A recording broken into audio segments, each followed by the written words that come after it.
The morning is cool, but it's going to be a hot day. Just like life.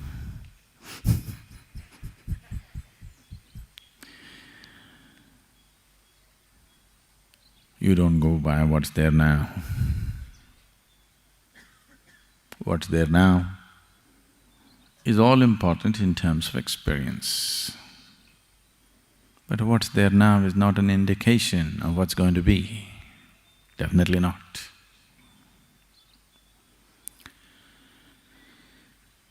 The process of what we call as life, most of the time, except a few nasty mornings, most of the time it starts off well. At least for you, not for your mother. At least for you.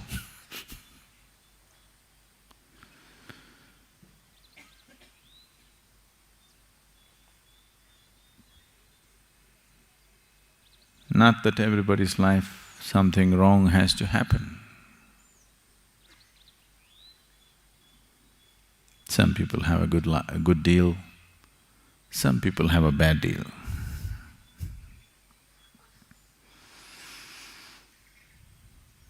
With the family, money, careers, business, partners that you choose, children that you bear, and various other social, financial, emotional situations. Some people have a good deal, some people have a bad deal.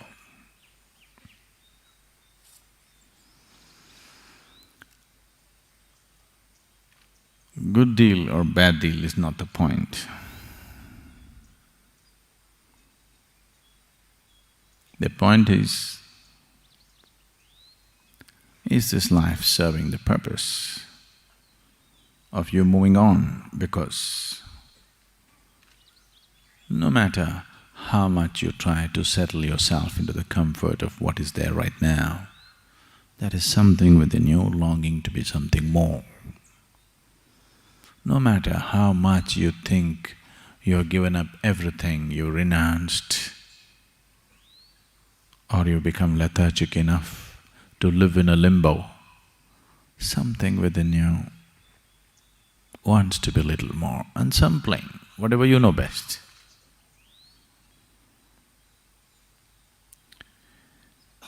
Either you can keep this longing, just coming to terms with it. This is how life is. Some fulfillment,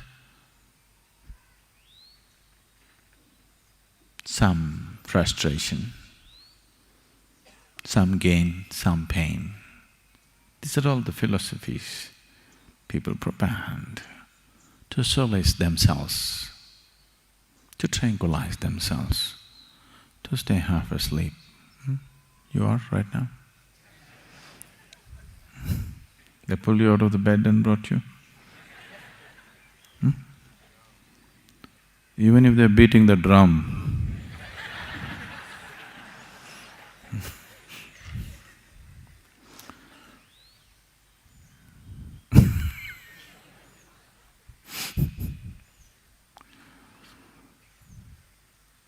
are you fully alive? I want to hear some lively sound.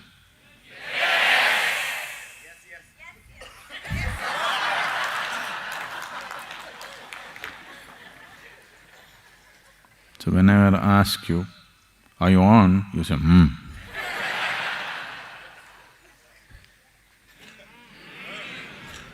That's better.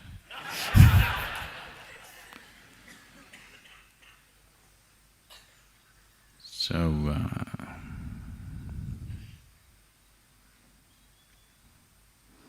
bad deals can happen, not necessarily because you're stupid, not necessarily because you do something wrong. Bad deals can just happen. It can just happen, you know. A leg can break, a tooth can fall off, head can crack. Somebody dear to do you may fall dead tomorrow morning. Bad deals can happen just like that, not because of a mistake, not because of something, it can just happen. It's happening to somebody every day. Every day, somebody is having a bad deal, isn't it so?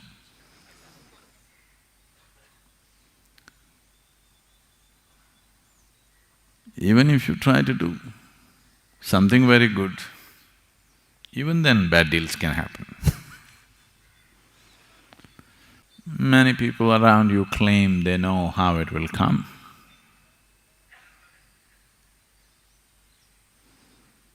They wrote it on a paper, they gave you that horoscope. That horoscope which told you that this was the right man to marry.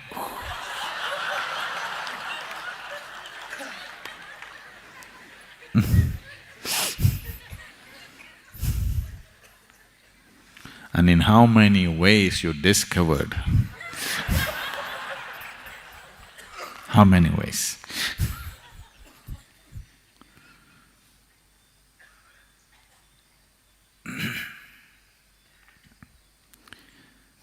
Lots of claims about life, but still, what's going to be a good deal? What's going to be a bad deal? In the world outside, you do not know. Isn't it so? You know for sure?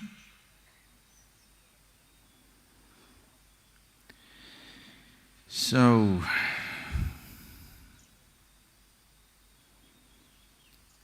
if you have substantial experience of life, when I say substantial, for most of us one is not enough. When we are reminded that there has been a substantial experience of life, going through the same game over and over and over again, then you will not long for immortality. You will want to see what's beyond life. Oh, is this because there's something wrong with life? No, nothing wrong with it. It's just that it's limited. But there is something here which does not like the limited.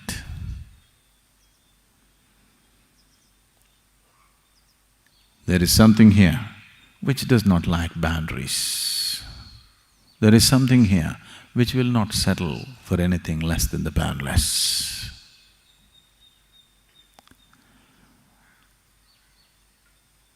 In the evolutionary process, you can see from a single-celled animal to all that has happened now,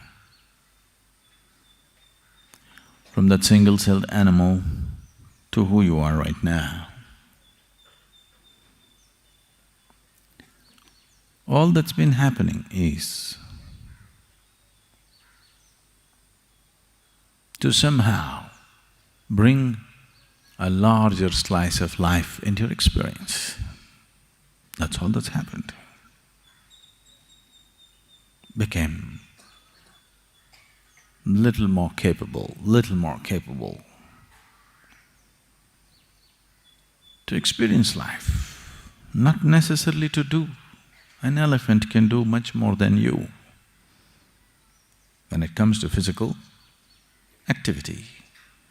But that's not the point. Little more capable to experience life. Because what is there now is somehow not enough. Pacifist philosophies have been taught to us to make you sleep where you are. Be content with what you have. But it's not worked. See? Early morning bad deal, Somebody's having a bad deal.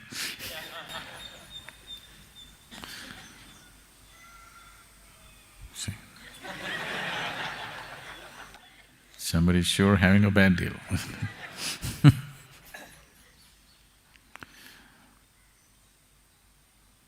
Lost your child, lost your mommy. It's not a small bad deal, it's a big bad deal.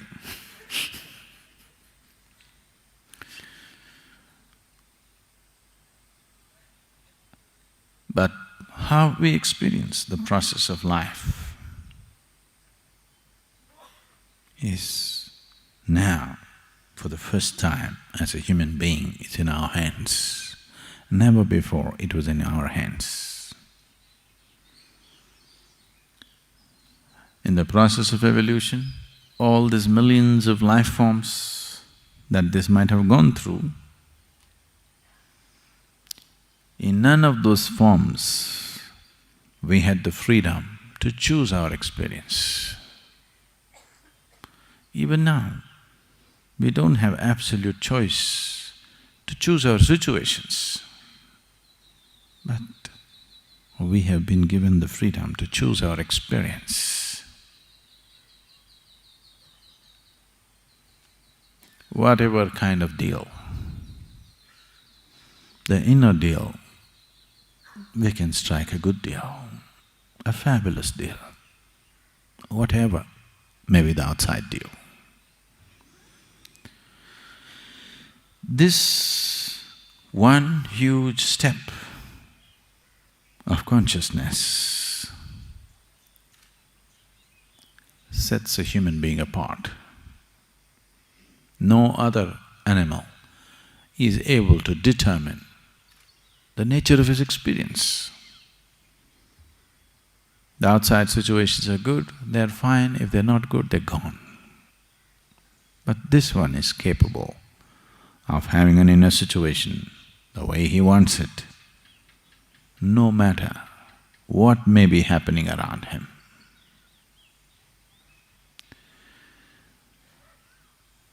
This ability, once this ability has come, if you exercise the choice of being conscious, it's a benediction.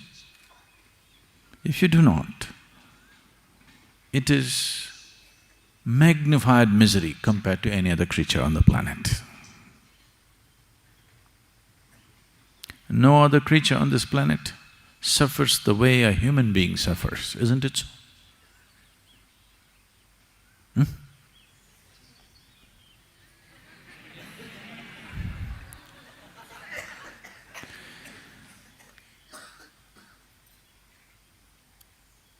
No other creature on this planet can suffer the way a human being suffers. It's deep.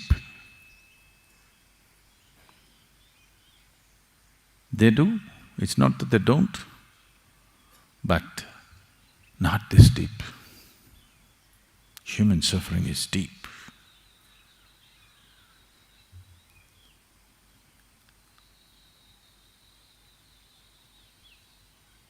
This suffering is as deep as it is.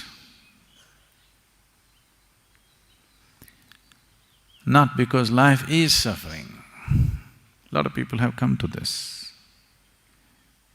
So if life becomes very sweet and beautiful within you, the experience of life, the more blissful it becomes, more the longing for transcendence. People are always thinking, the suffering will seek. No. Those who are suffering, if you dangle a little bit of pleasure here, they will run after that. It's only one who is absolutely blissful, who will go straight in the path because nothing bothers him, nothing interests him. He's already in the most pleasant way a human being can be. Now he wants to go beyond, nothing else.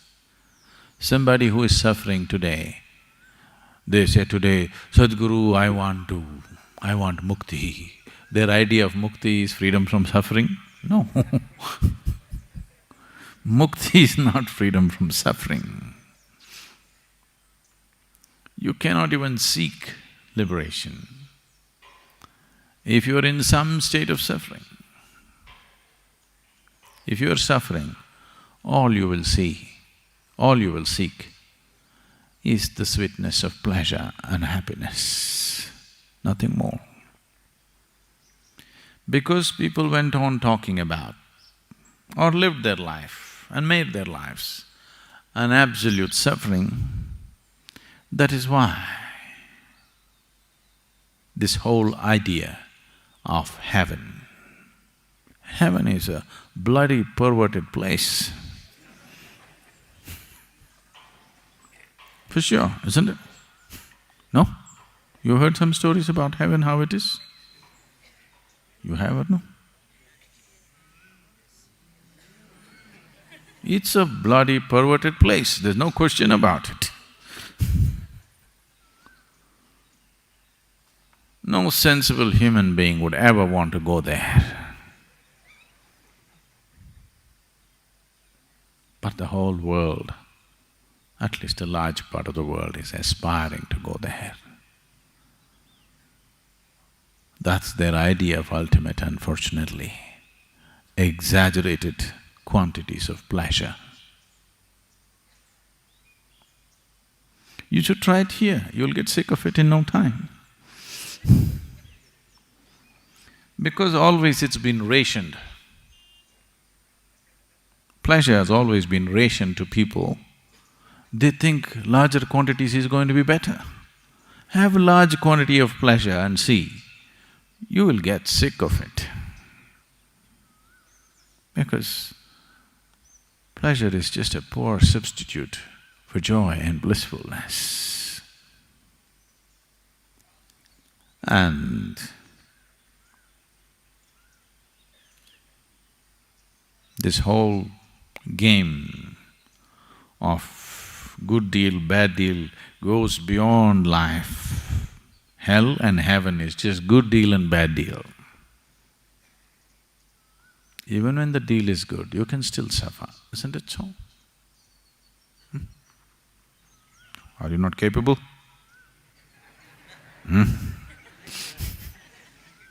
Even when the deal is great, are you still not capable of suffering?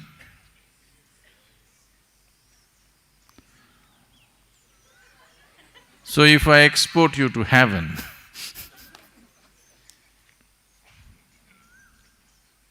who told you this is not? Who told you this is not heaven? How do you know? Is there any guarantee for you that planet Earth is not heaven? Do you know? Maybe you went through all that hard, bloody world somewhere and now you're in heaven. See, even the women are beautiful.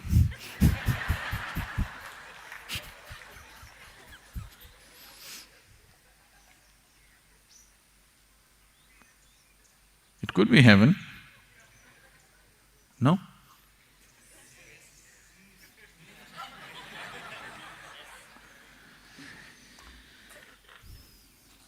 So if you land up in another place, it's not going to be any better. This silly idea they have sold for a few thousand years, it beats me. The power of marketing.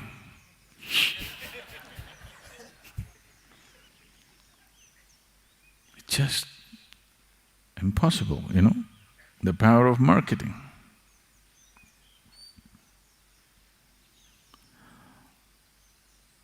Even a school-going child knows your physical body seeks oxygen, not carbon dioxide. Even a school-going child knows this.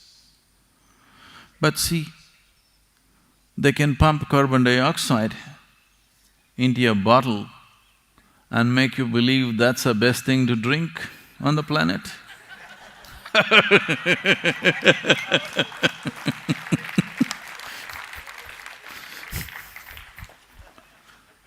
Power of marketing. Real thing.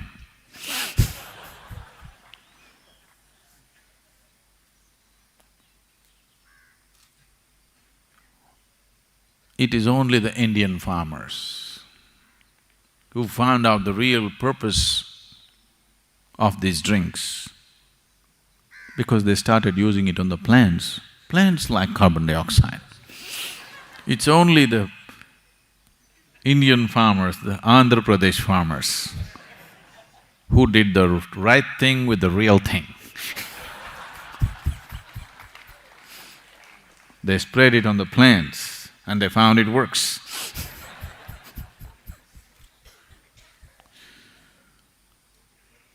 So, what can be sold to you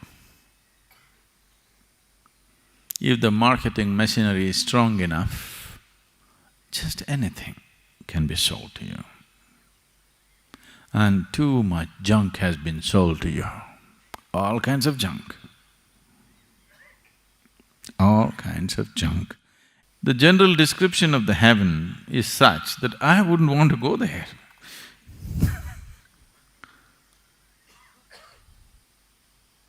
You want? Even if it's real, still it's not an attractive place to go. Many of you married.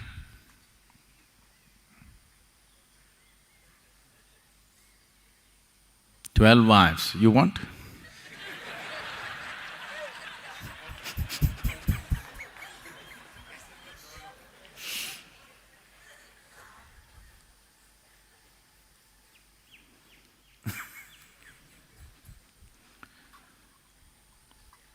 Not my idea of heaven.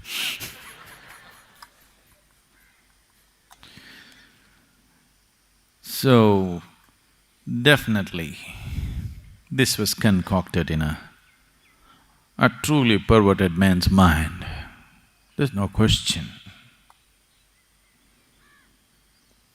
Somebody who is deprived, suppressed and perverted in his head, only such a man could devise heaven. And unfortunately, uniformly across the world, the general description of the heaven just about amounts to the same things. The numbers vary, of course, depending upon the female population who make it to heaven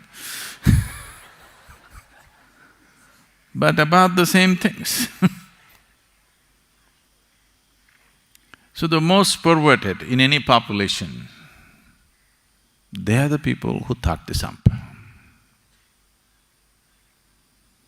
And because the perversion, when you're perverted, it gives you a tremendous sense of energy, always. See, if the policeman had as much energy as the criminal, there would be no crime.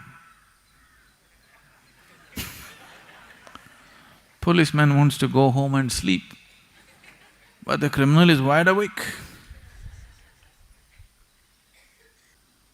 Any kind of deviation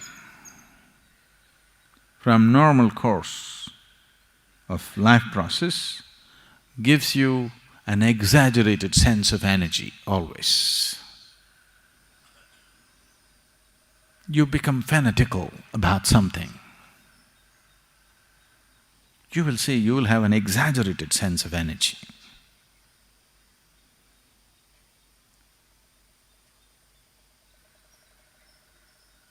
If you become very loving, blissful, you'll have a great sense of energy, but it will not expend itself the way a perverted mind will do.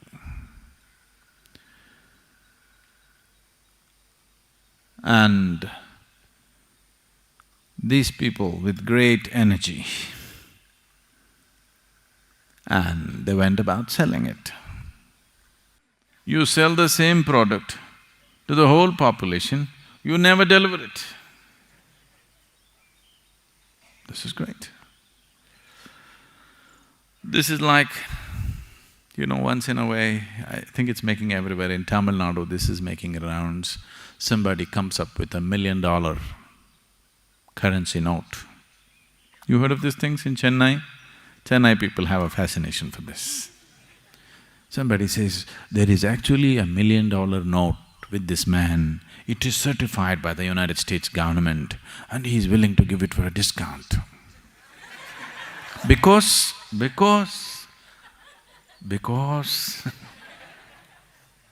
he's going to give away $1 million for just 50,000 rupees. Because he loves you. And above all, he doesn't care for money. He just needs only 50,000. He does not need $1 million. Plus he's in a hurry. His wife died yesterday. Today he has to cremate. Some fabulous story. And if you pant, $1 million, nothing, no great loss will happen, you'll just lose 50,000, that's all. After all, you must take that much risk in life, isn't it?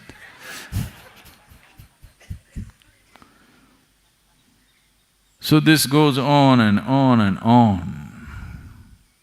The same product, sold again and again and again. Just marketing by the power of this, not delivering anything. So you know all the… the Madoff job. You don't know the Madoff job? No? Okay. I won't go into the financial con jobs of recent times. Simple thing, keep a cycle going. As long as the cycle is going on, great businesses can be run without doing anything as such. Collect money from 100 people, only 10 people are due to be paid today.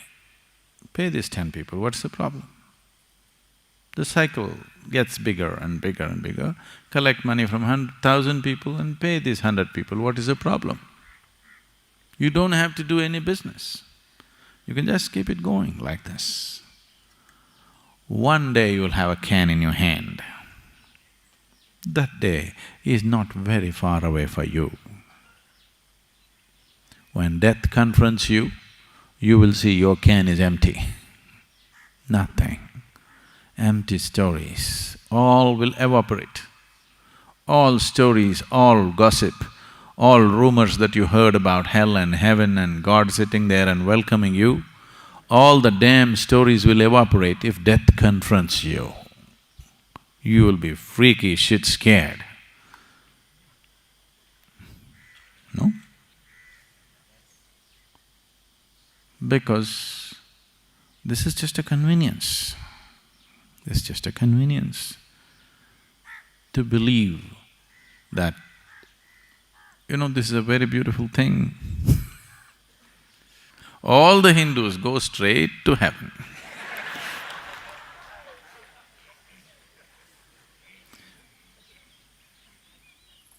If anybody dies, we never say he died, we say he reached heaven. Yes?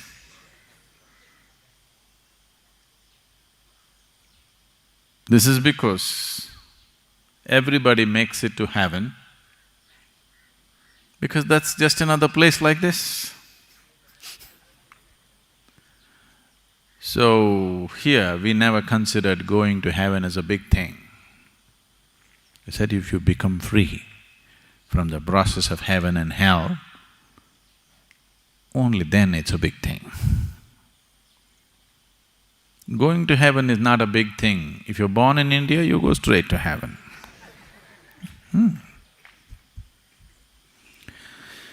Because probably after living in India, wherever you go, it feels like heaven.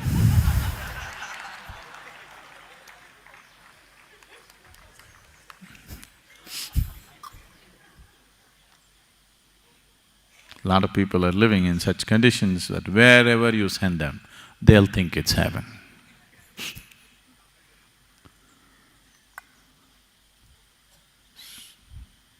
you're in the right place. If you want mukti, you may have to strive. But if you want to go to heaven, no problem. You're born in the right place, anyway you'll go to heaven.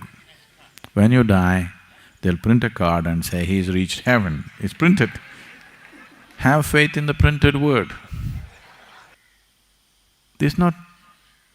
I'm not just ridiculing, this has happened across the world, isn't it so? The damn printed word is negating everything that's life. If you look around and let life speak, you will see the damn printed word is negating everything that life speaks. But still, it's printed. This is not printed, you have to be conscious to listen. That's printed. Any idiot who is literate can read it.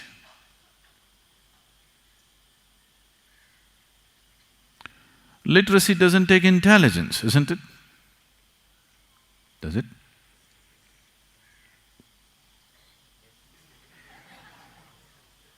Does it? They say,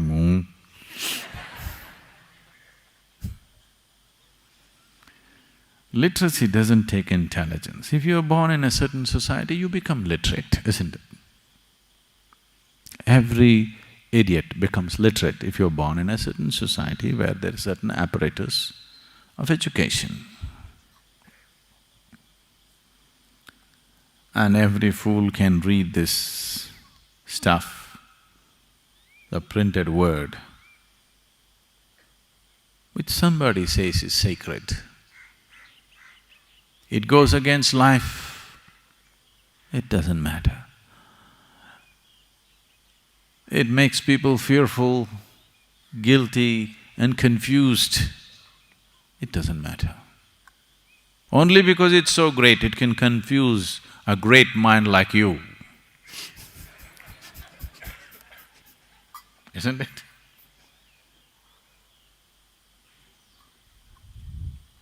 No. Causing confusion is very easy. Bringing clarity is another world. Bringing clarity into people is another thing. Causing confusion is very, very easy. It can be done.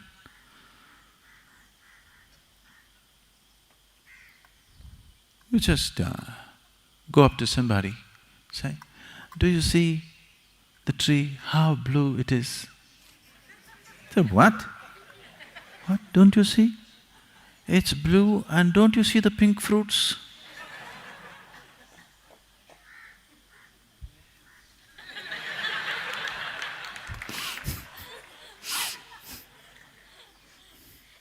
It's very easy to do this. They've been doing it for thousands of years. See, if somebody said, this is a place of God, they should have demanded, put your life down here. They're asking only for 2 rupees. In ancient India, people themselves lived in huts, small shacks without any amenities, but they went about building grand temples. Grand, superhuman effort. Looks like something of the divine should have touched them, because their own lives did not matter. How they lived, they did not care. These people at least are real believers, at least they believe. This is just a trick. All you're looking for is a pet, but a heavenly pet.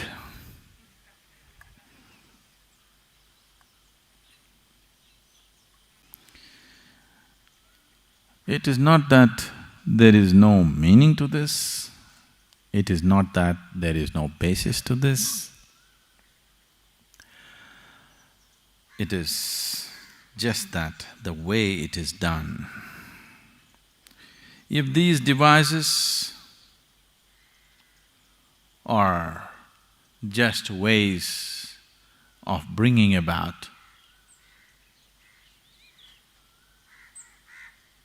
a constant sense of devotion, if these devices are only a means to make a human being sensible, I can understand. 1,000 years ago or 10,000 years ago, maybe this was the only means they had. That's okay. But it's being sold as real, not being presented as a device, then that becomes a problem.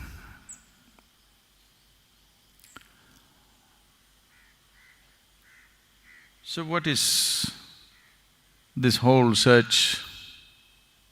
Sadhguru, I'm not feeling any great search within me. All I feel like right now is breakfast.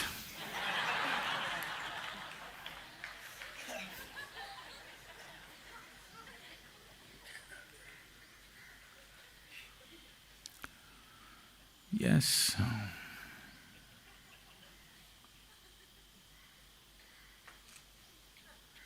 But you know, you're not yet in heaven. This is Isha Yoga Center. People don't eat breakfast here.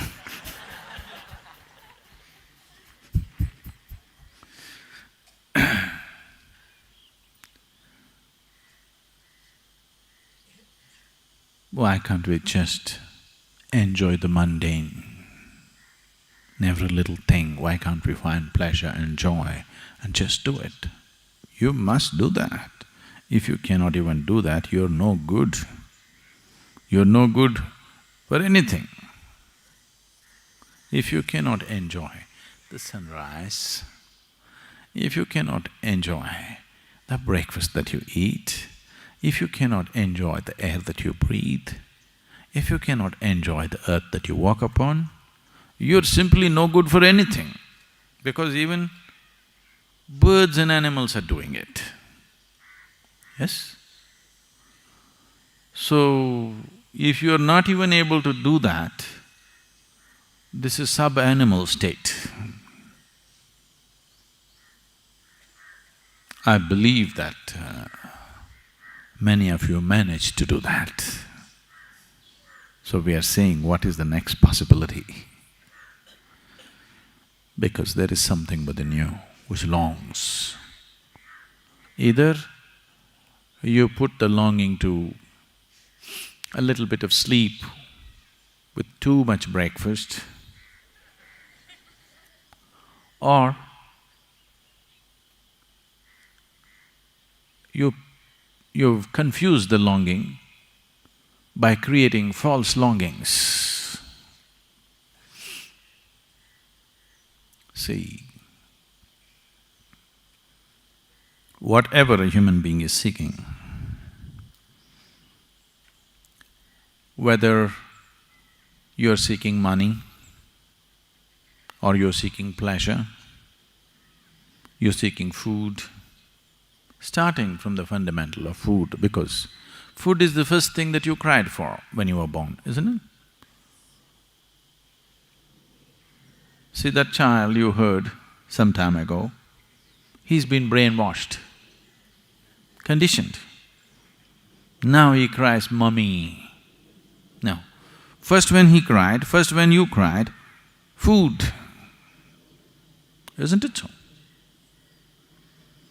Even now, it's food that you're crying for, but it comes through mummy.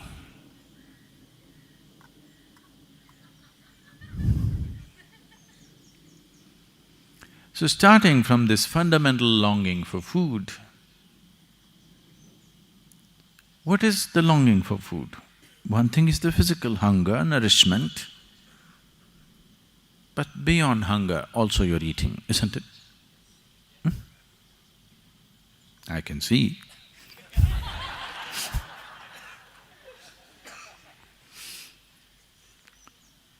Food ingestion, digestion, assimilation is a way of taking something which is not a part of you and making it a part of you. If it happens on the lowest level, we call it food. If it happens on the highest level, we call it yoga. Yoga means union. In between, there are many ways. Sexuality, ambition, this one, that one, a million other ways. But the longing is for unity. Somewhere there is a longing to include something and become little larger than who you are right now. Starts with that fundamental cry of a child just born, which is just basic about food, then various types of cries will happen along the way. All these cries are confusing the fundamental longing to include, the essential longing. Hello? The essential longing is to include. By eating, by possessing, by conquering. These are all the crude ways of doing it. But the same longing, singular longing, right through your life. Please see, from the moment you were born, you're still crying for the same thing. You want to include something more as a part of yourself. All I'm telling you is, don't go by installments. Nobody ever does it that way. You cannot count. I think we can do it. We have 2 full days. All of you can start counting right now. 1, 2, 3, 4. I'm sure by Sunday evening we would have reached infinite if we do it incessantly. No? 2 days, non-stop counting, 48 hours. I think we can make it. Oh, you are a problem.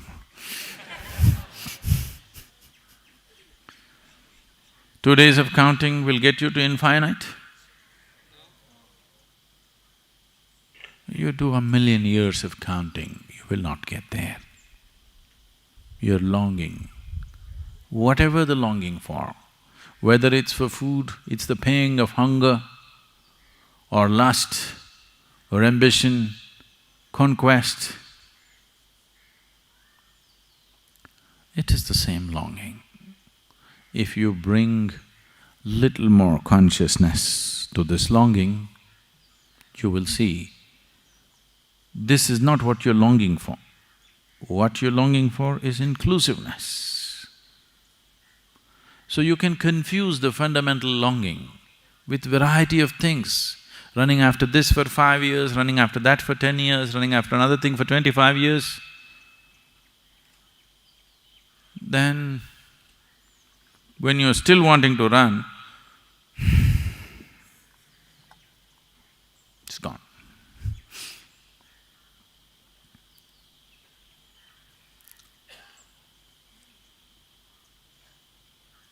A 94-year-old man in Kentucky. You know what's Kentucky? These are people who breed horses. A 94-year-old man who lived on a horse ranch all his life, whose whole life and work is with studs. At 94, he married his 6th wife, who was only 18 years of age. You know, there's a large ranch.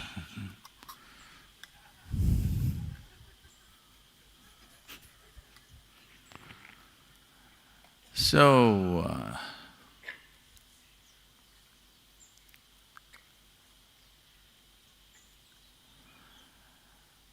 he met his wife on the first day,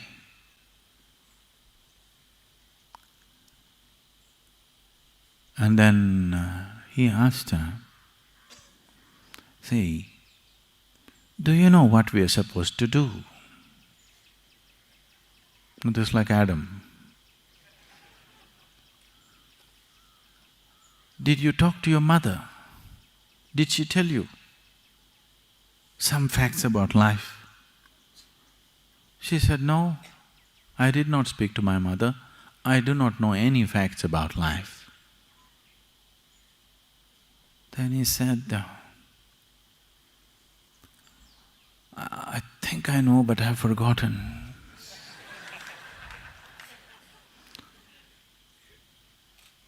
I've been out of the active involvement with the range for the last 10 years and I've forgotten. You've forgotten, but still the pattern has not stopped. Many things are just like this with life. You have forgotten that the only longing is for inclusiveness. Here and there, whatever comes your way, you want to grab and include, little by little, piece by piece. You will not get the cosmic. You will not get the existence that way, piece by piece. It's too many pieces. Nobody can put it together piece by piece. Either you swallow it whole or you don't. That's how it is. As I told you yesterday,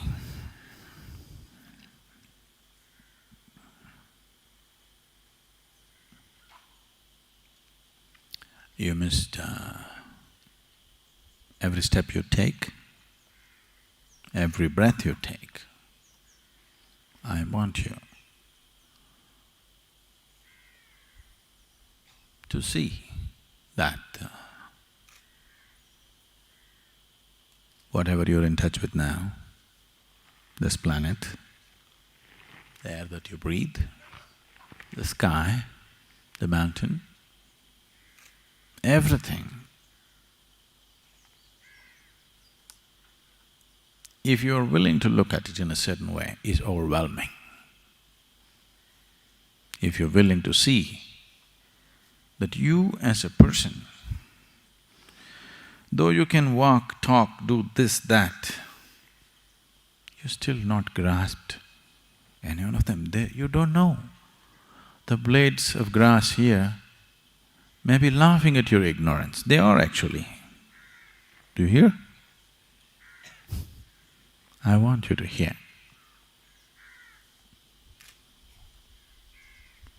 Because that's how it is. Everything here knows life except the human being. Because he was given the power to transcend life, he has chosen to go under. He was given the freedom, not just to be life, he could go above life, but most of them chose to go below. They're not even enjoying life as a tree is enjoying life. It only suffers if it has a bad deal. You're capable of suffering a good deal. No breakfast is a bad deal, but there's lunch coming at 9:30, that's a good deal.